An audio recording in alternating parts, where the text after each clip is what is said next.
just give us an update on how the offseason program's been going after the new regime here in town. Yeah, with Coach Ra, I haven't, played for him or anything like that, but it almost feels like I played for him before.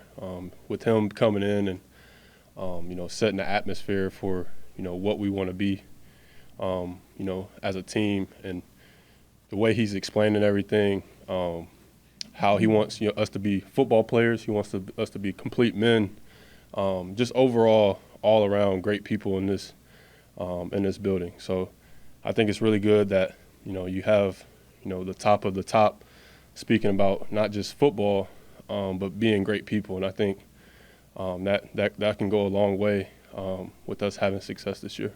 Last year you were the big pickup. They didn't pick up anybody in the draft, but some other signings, King and Hamilton and the kids today. Mm-hmm. What does that say about the guys who finished last year in the secondary? Clark stepping up, Mike Hughes, and D.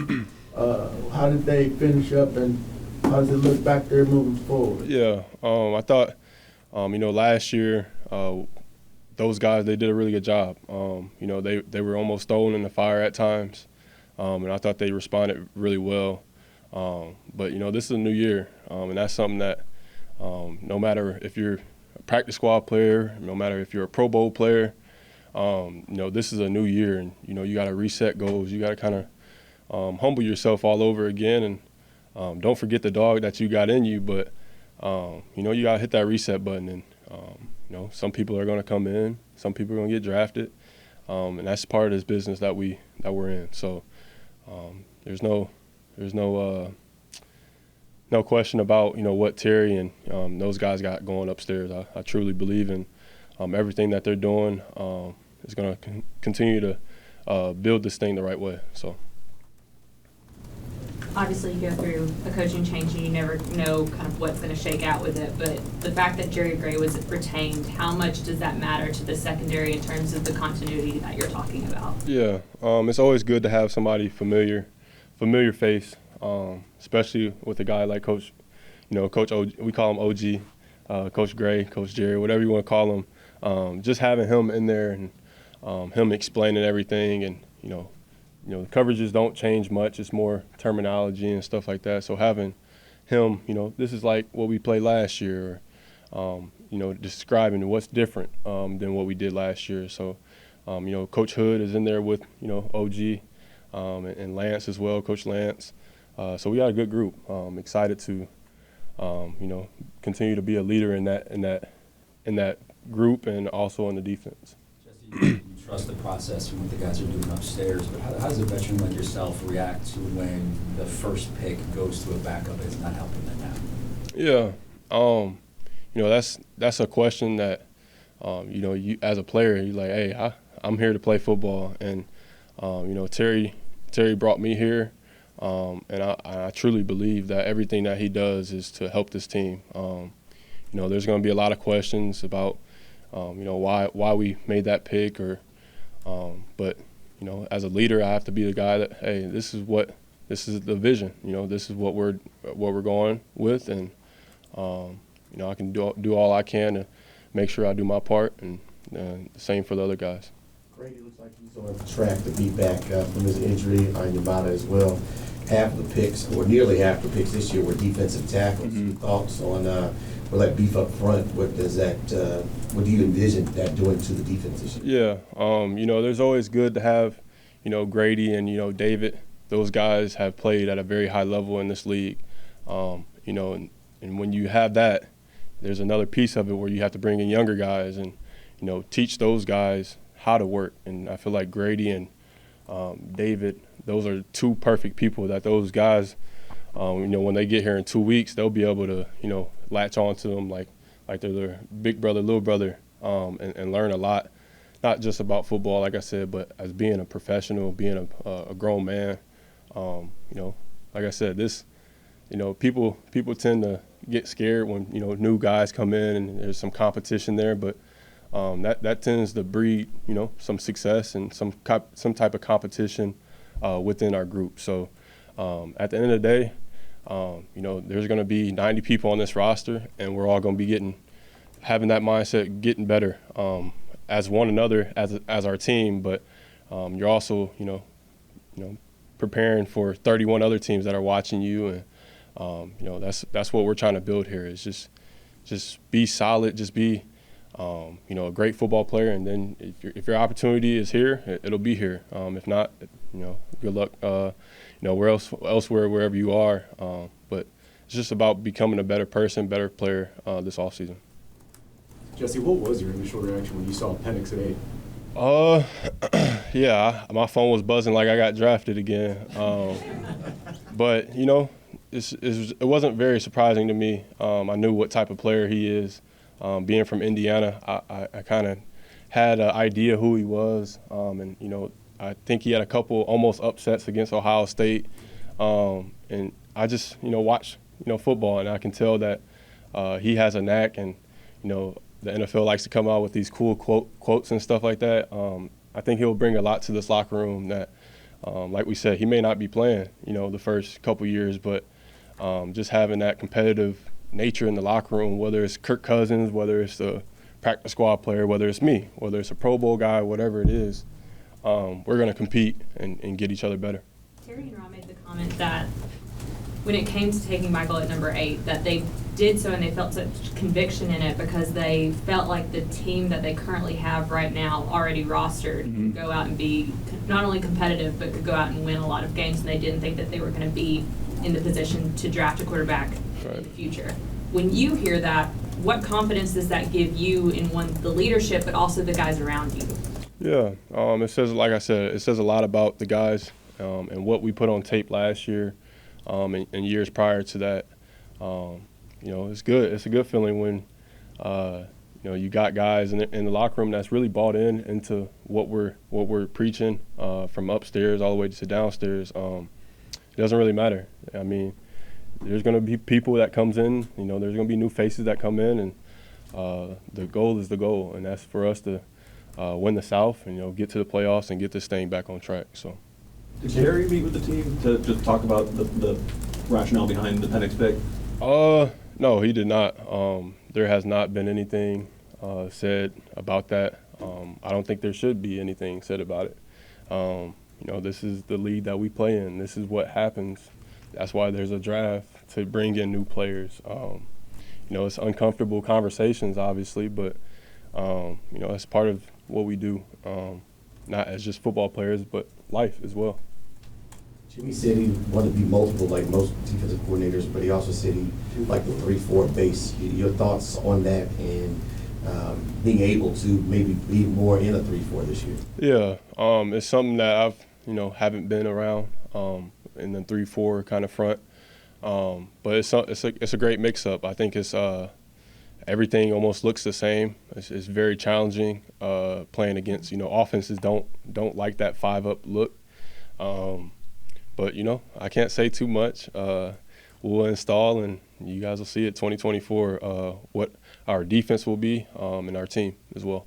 Jessie, going back to your first comments about Raheem and that it feels like you've played for him already, what were your initial reactions with him like to get you to that comfort level? Yeah, you know, he had called me, Coach Ra had called me, I think, right when he had got the job, and it was from a Tampa area code, and I didn't have his number at all, and he's like, "What, are you ducking me? This is Raheem Morris." And I'm like, "Hey, coach usually don't say you ducking me like that." So I had no clue it was him, and then I actually talked to Jimmy Lake, and Rob was sitting there, "Oh, you don't want to answer my phone call?" So it's just he's a jokester, man, and he knows the difference between going to work and having a little bit, you know, having a good vibe about himself and not always being so uptight. You know, that causes a lot of people to almost freak out sometimes and not perform at the highest level. So, yeah, Coach Ra, I mean, he's great. He always jokes around. You know, I played him in the Super Bowl when he beat us.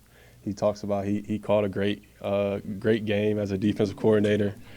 He brags about that all the time. So, like I said, it's just a great person. You ask anybody around the league, he's been around this league for a very long time, and I've heard nothing but positive things, and he's shown it day in and day out. What can that new energy bring for this team? Yeah, it's something new. You know, Last year, it was new for me last year, so I didn't really get to see, what it was prior. But anytime, things change, sometimes it's like kind of questioned a little bit, but it's a good feel. And I think, like I said, Rod's doing it the right way of laying our foundation and what that looks like and how do we attack it getting to that point. So, like I said, very exciting to have a leader like Rod, lead us this year. Jesse, as a leader of this defense, what's your message, your advice to the young rookies that they drafted on the defensive side of the ball when they come in? Yeah, that they'll see. There's not much to say, but when we touch the field together, we got to mean business. We started something last year. Like I said, I hate talking about the past, but we started some good momentum with what we had. With the guys that we had here. A lot of those core pieces are back, and it's our job. I feel like as leaders, is to show those younger guys how this thing works. How do you go to work day in and day out? Everybody wants to get better, 1% better every day, but how do you do that? And that's not just football. That's take care of your body. It's taking care of your time management. There's multiple things. So, it's a lot of defensive guys coming in. We're really excited for them. 2 weeks we'll be locking arms together and meeting some more new faces and join into the family. You mentioned that momentum. How do you build that continuity from last year? With Jimmy coming in, obviously it was similar last year with you and a new defensive coordinator. Yeah. Jimmy talks about it. He turns on the tape. He was in LA last year, but when you're playing some good defense, usually other defensive coordinators try to add in what they want to add in, and it's just like I said, we know who we are, and I think Jimmy Lake has an idea of what we can do, but we're going to be underneath his defense now, and maybe a different terminology here and there, but we'll be fast, physical, and nasty just like last year. And it's just something really cool to, like I said, build off of, rather than just having nothing to build off of last year. I thought we did, fairly well last year on defense. Jesse, there's only one, Tua is the only left-handed starting quarterback in the NFL. With Michael, as a defensive guy, what are the challenges to kind of defending a left-handed quarterback, or does it, not have any impact? Yeah, no, it's definitely different. The spin of the ball goes differently. There's a bunch of things, I'm not sure. I'm not an offensive guru, but I'm sure there's going to have to be different, bootlegs to the left or different stuff like that. So, as a defender, I'm thank God that he's on my team. I don't have to worry about going against him. But, it'll be a challenge for us to, see some of those different looks with our offense, with what they like to do. Jesse, you were talking a moment ago about the taking care of your body and time management things. What's your offseason been like? Have you added anything to your routine to gear up for this next season? Yeah, so that's that's an evaluation that you kind of do. You finally get some off time. My biggest thing, my priority this year was my son. This was my first year being a dad, and being able to spend more time with him, quality time out in Florida was probably the best thing ever. Sleep is the big thing that I told myself, and just continue everything that I've done to get me where I am to this point. So adding my yoga sessions and meditation sessions, just stuff that you try to add on to your I say Rolodex a little bit, and other guys kind of see that, guys see how I take care of my body, see what are you doing after you leave the building, and that becomes contagious. You guys had to play 3 quarterbacks last year. How does it help the defense having a veteran quarterback like Kirk Cousins come in when he's been consistent over a long time? Yeah, absolutely. His presence, that's the biggest thing. Everybody's been asking me, how's Kirk Cousins? How's Kirk Cousins? I was like, hey, his presence, just his presence alone, just being there, I think is next level. The coaches can't be out on the field too much, but when you have a guy like, Coach Kirk Cousins, he can go out there and run a whole script, and whether that's with the ones and then the twos, that presence is something that is priceless.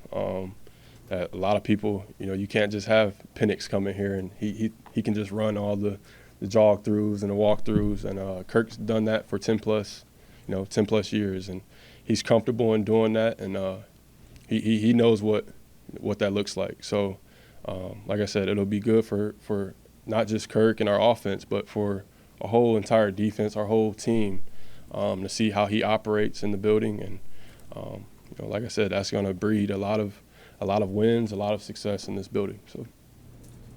The league approved the Guardian caps for this year. I know the linemen were testing them out. Where are you at on the Guardian cap? Yeah. So for DBs, we're lucky enough where we didn't have to worry about the Guardian cap. So I don't have much of an opinion on that. I hear they're a little heavy.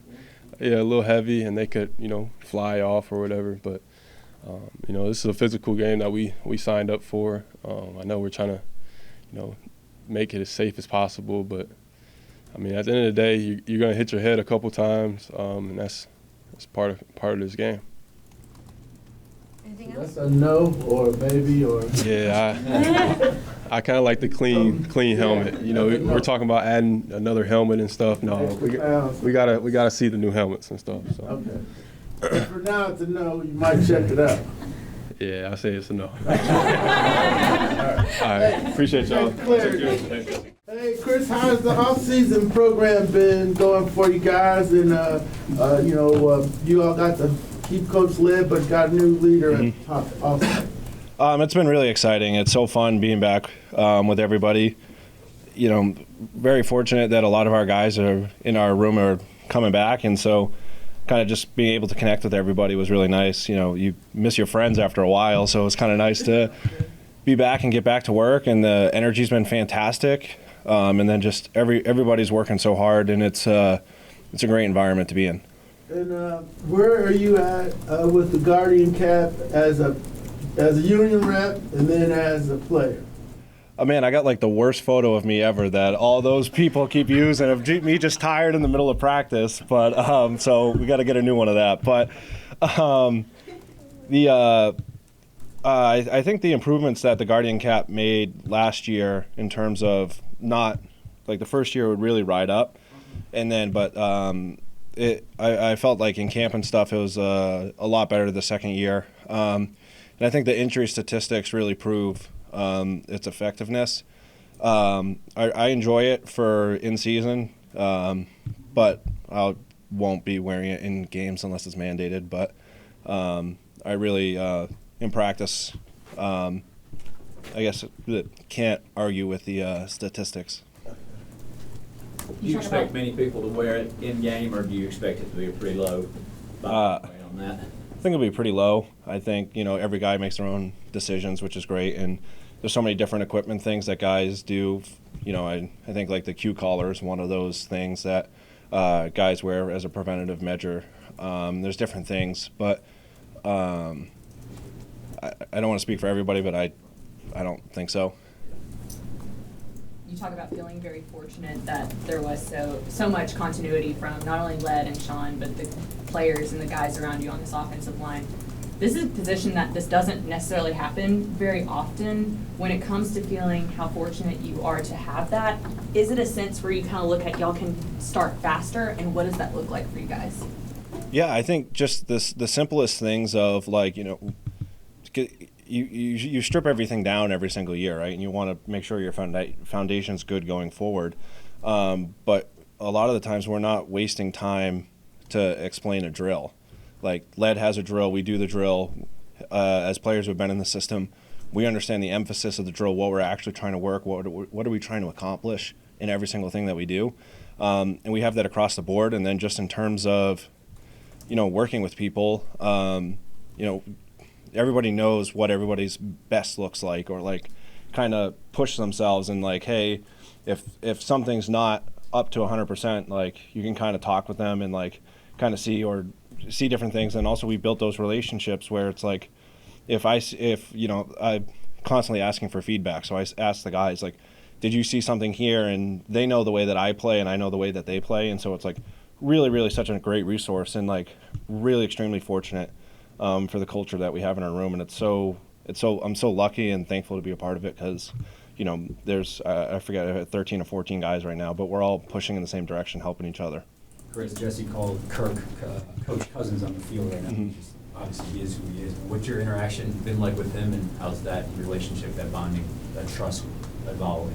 It's been phenomenal. It feels like he's been here for years in terms of interactions with guys, and then you hear stories about just how great of a professional he is, and that reputation carries across the league. But then when you get here and watch the way the guy works, it's remarkable, and the way he interacts with us has been great. I mean, can't ask for anything more, and you just see the way he approaches every single day, the intensity behind every single rep, and the purpose behind it. It's really cool. What's that intensity look like now before the coaches are out there? Because we talked to him, he's Coles and he's got the chains and stuff. Yeah. What's he like out on the field? Just detailed out with everything, right? Like you go and you do things, and like, what are you trying to get accomplished? Just like I don't know anything about routes or anything concepts, but just hearing the way he talks to those guys or the way he talks to us about things, and just going through all the single steps, like in protections and stuff like that, saying, hey, this is what I'm thinking here. I've seen these looks. This is what works for me. Does that work for you guys? And like, good. And then just going through all the different communication aspects. And the biggest thing for us is just the communication part from him. Just it's a weird thing, but for offensive linemen, just hearing his voice and his timing and like, how does he do his cadence? Every single guy like is Taylor's different than Kirk, and just getting that timing down, and because that can be such an advantage. So just getting those reps right now is so crucial. Kirk, is his in the huddle or just working with him a lot like Matt? Just the confidence, the experience. Do you find a lot of similarities? Yeah, for sure. I think there's a lot of similarities, and I think both those guys just have a lot of experience. We're both great leaders, and then I think they were both extremely successful. And now that you say it, I think there really is a lot of similarities. Ryan Morris has to come in and assess the roster. They go through free agency and the draft, and they don't get an offensive lineman in the draft. What does that say about, in your opinion, the offensive line?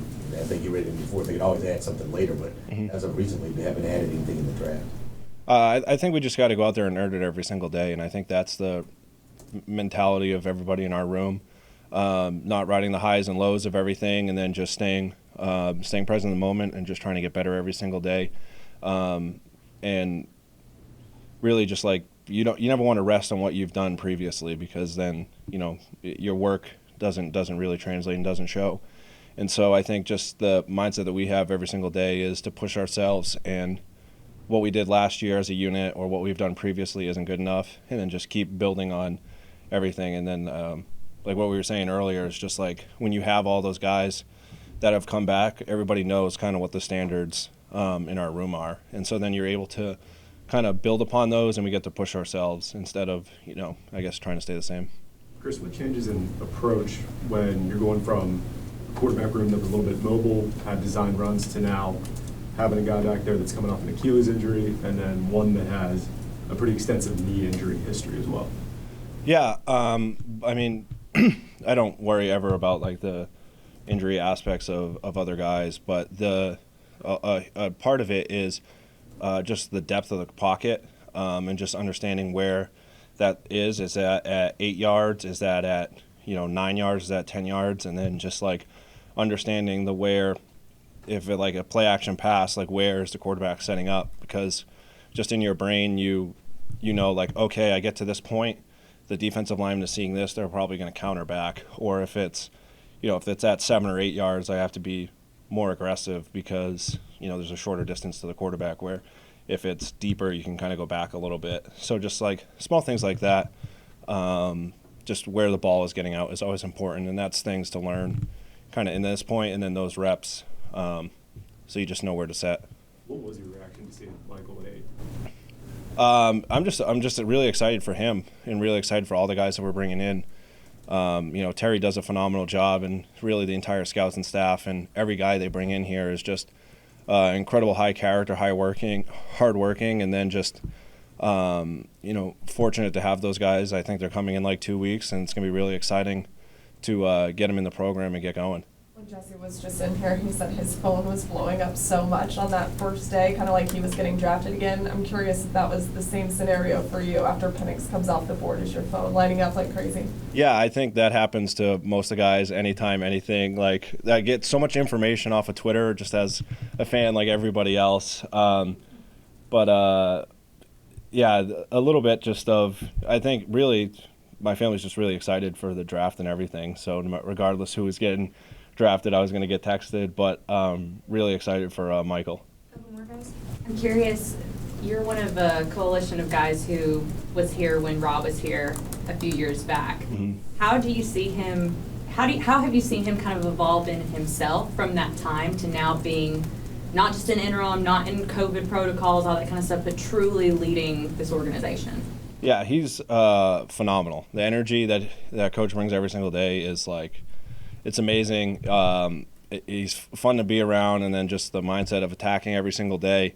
And I was so fortunate when he got hired to come back. I was, so excited. And I told so many different guys because, I know like Jake Hale and I have experience with him, and I don't know, it's great. And I enjoyed, obviously 2020 was not the season we wanted, but he was phenomenal, and I can't wait for this year. Like, I don't know, it's oh my God, I'm stumbling. It's exciting. Sorry. How was your offseason? What do you do? Do you work? I mean, Jesse was saying how he does some yoga, does some like different stuff that he might not typically do. Do you have anything you physically do to prepare, or is it just kind of recovery? Yeah, I do like 2 weeks of like recovery, so I won't work out for about a week, and then I do about 2 weeks of kind of just reworking like the small groups, muscle groups, just like decelerization of like ankles and knees and all those small kind of things that kind of get neglected as the season. And then in the same sense of, training here, it's like you build up those foundations in your off-season lifting program. So it's like I'm not going to go in there and start back squatting 500 pounds, right, 2 weeks after the season ends. So I'm very fortunate. I have a great gym that, kind of writes out that program, builds it, and then slowly adding like conditioning and stuff. And then the conditioning really, like, I never want to really lose the conditioning aspect. So it's a lot of non-impact. So not really running, but as you guys know, there's many ways you can torture yourself doing cardio without having to run. So just a lot of that. Chris, going back to Kirk for just 1 second, how invaluable is it to have a veteran like that and kind of a breath of fresh air, a weightlifting for you guys? He's just the experience that he has and the looks that he's seen, and he's played in a lot of big games. He understands, the different challenges that he may face, or different looks and stuff in protection, and he communicates those to us. And then just with his experience, he kind of knows the way he wants things too, which is great. So we're all on board, and I think just that opening those lines of communication is huge. All right, thanks guys. Appreciate it, guys. Good seeing you.